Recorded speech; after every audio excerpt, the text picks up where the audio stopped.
आज पाप मोचनी एकादशी है।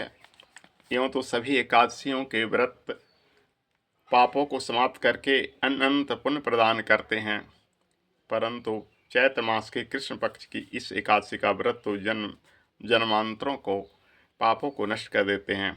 सभी प्रकार की समृद्धि, सुख और अंत में मोक्ष प्रदायक इस एकादशी को भगवान विष्णु की पूजा आराधना करने का शास्त्रीय विधान है। तो आइए पाप मोचनी एकादशी व्रत की कथा को प्रेम से श्रवण कीजिए और अधिक से अधिक शेयर कीजिए ताकि हर लोग को इस कथा का जानकारी हो सके। पहले भगवान विष्णु का ध्यान करके कथा संपन्न कीजिए और अंत में भगवान विष्णु का ध्यान करके कथा पूर्ण की जाती है।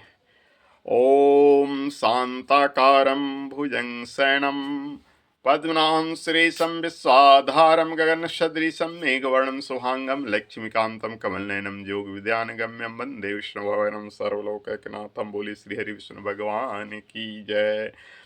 अब तक सुनाई हुई कथाओं के लिए भगवान श्री कृष्ण का भांति भांति से साधुवाद करते हुए धर्मराज युधिष्ठिर ने कहा कि हे माधव, चैत्र मास के कृष्ण पक्ष की एकादशी के नाम, विधि विधान और महत्व के बारे में बतलाइए। यह भी बतलाइए कि इस दिन किस देवता की और किस प्रकार पूजा की जाती है। तब भगवान श्री कृष्ण ने कहा कि हे राजन, सभी पापों को नष्ट करने वाली इस एकादशी का नाम पाप मोचनी है। इस दिन भगवान श्री हरि विष्णु की पूजा करने का शास्त्रीय विधान है। इस दिन भगवान विष्णु की पूजा करने का शास्त्रीय विधान है। आपने जो प्रश्न मुझसे पूछा है वही प्रश्न एक दिन महाराजा मानधाता ने लोमस ऋषि से पूछा था। तब लोमस ऋषि ने उन्हें जो कथा सुनाई वही मैं तुमसे कहता हूँ, ध्यान पूर्वक सुनो। देवताओं के खजांची कुबेर के बाग का नाम चैत्ररथ था। उस बाग में गंधर्वों की कन्या किन्नरों के साथ विहार करती थी। अनेक ऋषि मुनि भी वहां तपस्या करते थे। स्वयं देवराज इंद्र भी चैत्र और वैशाख मास में देवताओं सहित वहीं आकर क्रिया करते थे। वहां अपने आश्रम में मेधावी नाम के एक ऋषि भी तपस्या करते थे। वे शिव के परम भक्त थे। एक दिन मंजू घोषा नाम की अप्सरा ने ऋषि को मोहित करने का विचार किया। वह भय के मारे उनके समीप तो नहीं गई, परंतु दूर बैठकर बीना पर मधुर गीत गाने लगी। उस समय कामदेव भी मेधावी ऋषि को जीतने के लिए वहां आ गए। वहां आ पहुंचे। उन्होंने उस सुंदर अप्सरा को भौहें के धनुष, कटाज की डोरी, नेत्रों के संकेत और कूचों को खूरी बनाकर मंजू घोषा को सेनापति बनाया। मेधावी ऋषि भी जो आए हिष्ट पुष्ट थे और साथ ही जगोपवित तथा दंड धारण किए ब्रह्म तेज से युक्त भी थे। मंजू घोषा ऐसे सुंदर ऋषि को देखकर उनकी सुंदरता पर मुग्ध हो गई और अपनी गीत चूड़ियों और नुपुरों को झंकार तथा नृत्य और हाव भाव दिखाकर मुनि को रिझाने लगी। कुछ समय तक यही क्रम चलता रहा। अंत में कामदेव ऋषि को पराजित कर दिया। फलस्वरूप ऋषि मंजू घोषा के साथ रमन करने लगे और काम के इतने वशीभूत हुए कि उन्हें दिन तथा रात्रि का कुछ भी विचार नहीं रहा।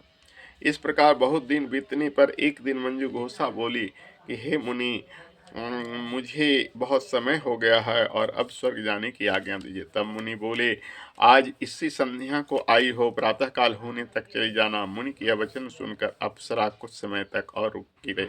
कुछ दिन बाद से पुनः मुनि से विदा मांगी तो मुनि कहने लगे कि अभी तो आधी रात भी नहीं हुई, कुछ समय और ठहरो।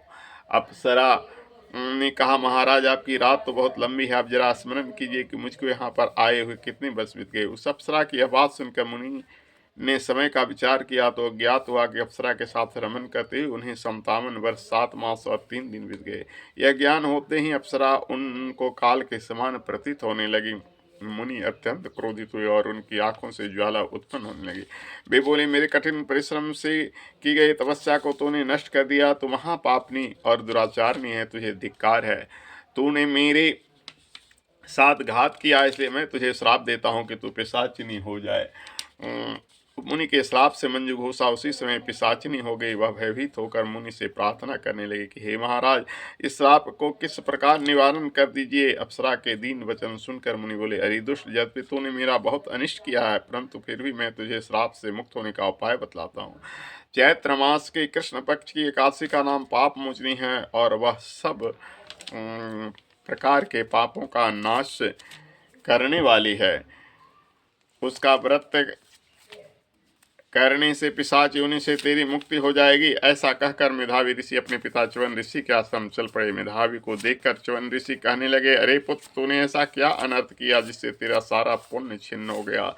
तब मेधावी ने कहा, हे पिताजी, मैंने एक अप्सरा के साथ रमन करने का घोर पाप किया है। अब इस पाप से छूटने का कोई उपाय बताइए। तब च्यवन ऋषि बोले, हे पुत्र, चैत्र मास के कृष्ण पक्ष की पाप मोचनी एकादशी व्रत करने से सब पाप नष्ट हो जाते हैं, इसलिए तुम उस व्रत को करो।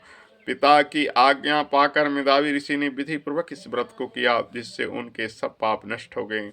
उधर मंजू घोष भी व्रत के प्रभाव से पिशाच योनि से मुक्ति पाकर दिव्य रूप धारण करके स्वर्ग लोक को चली गई। लोमस ऋषि बोले कि हे राजन, पाप मोचनी एकादशी के व्रत को करने से सब पाप नष्ट हो जाते हैं। इस कथा को सुनने तथा पढ़ने से 1000 गोदान का फल मिलता है, और इस व्रत को करने से ब्रह्म हत्या, गर्भपाप, सुरापान, गुरुपत्नी से प्रसंग आदि जैसे पाप भी नष्ट हो जाते हैं, और अंत में स्वर्ग की प्राप्ति होती है।